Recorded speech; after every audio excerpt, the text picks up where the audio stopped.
Hola, buenas noches. Mi nombre es José Yair Lara León y en el día de hoy vengo a hablarle acerca de la importancia de crear empresas. Pues debemos inicialmente, para tener un poco en contexto, que la creación de empresas en lo que concierne a los colombianos es una de las capacidades o de los espíritus que poseemos que de una u otra forma no se pueden desconocer, pues eh, en cualquier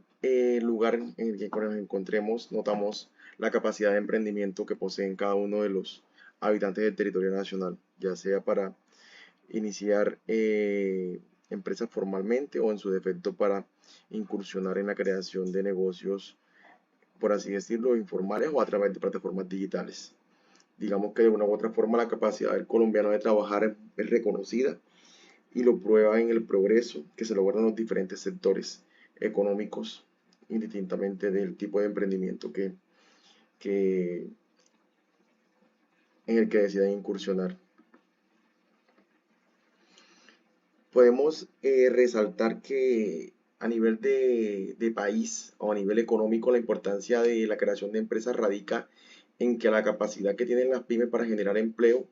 se convierte en un motor para la economía nacional. Muestra de ello es que el 80% del empleo nuevo en Colombia es generado por el 10% de los nuevos proyectos de emprendimiento existentes.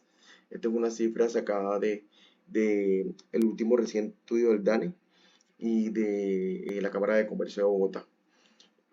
Adicional a eso, otro de los aspectos que podemos tener en cuenta es que a nivel del propietario, la creación de empresas se da desde el punto de vista de que la persona desea y quiere o anhela tener una independencia económica y que pese a los riesgos que existan en el mercado o los factores que intervienen o que son una talanquera para crear empresas, normalmente eh, la cultura que tiene el colombiano es que tiende a crear empresas como sueño de que va a tener de esta forma la independencia económica. Dentro de las desventajas que encontramos para crear empresa, tenemos que en Colombia existen muchas regulaciones, por así decirlo, y de una u otra forma los trámites o las obligaciones formales existentes por el departamento, por la DIAN, son muchos. En este caso, a la hora de crear empresas requerimos de contadores o de auxiliares de una u otra forma para cumplir con las obligaciones arancelarias o en su defecto tributarias, sin siquiera producir aún la primera venta del negocio o de la empresa constituida. Estamos hablando de impuestos como la retención en la fuente, el IVA, el ICA, los parafiscales, la información exógena que se reporta anualmente y la declaración de renta. Entonces, eso es una de las desventajas que tenemos aquí los que incursionamos o tenemos la iniciativa de crear empresa. Y otros aspectos que debemos tener en cuenta a la hora de crear empresas es que eh, la informalidad sistemática que existe puntualmente se da a que estos no cumplen ni pagan impuestos. Entonces, en ese sentido, a la hora de existir ese tipo de evasión,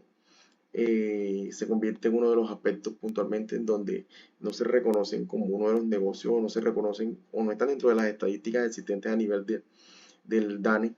en cuanto a la creación de comercios o a la creación de empresas, pese a que la Cámara de Comercio de las diferentes ciudades avanzan jornadas y en diferentes municipios a través de diferentes estrategias. Normalmente la informalidad es uno de los factores que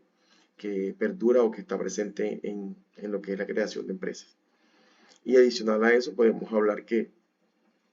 el hecho de estar legalmente constituido implica actualmente de pronto iniciar un proceso de facturación electrónica o en su defecto asumir ciertos costos de impuestos como en la retención en la fuente, RTIVA o en su defecto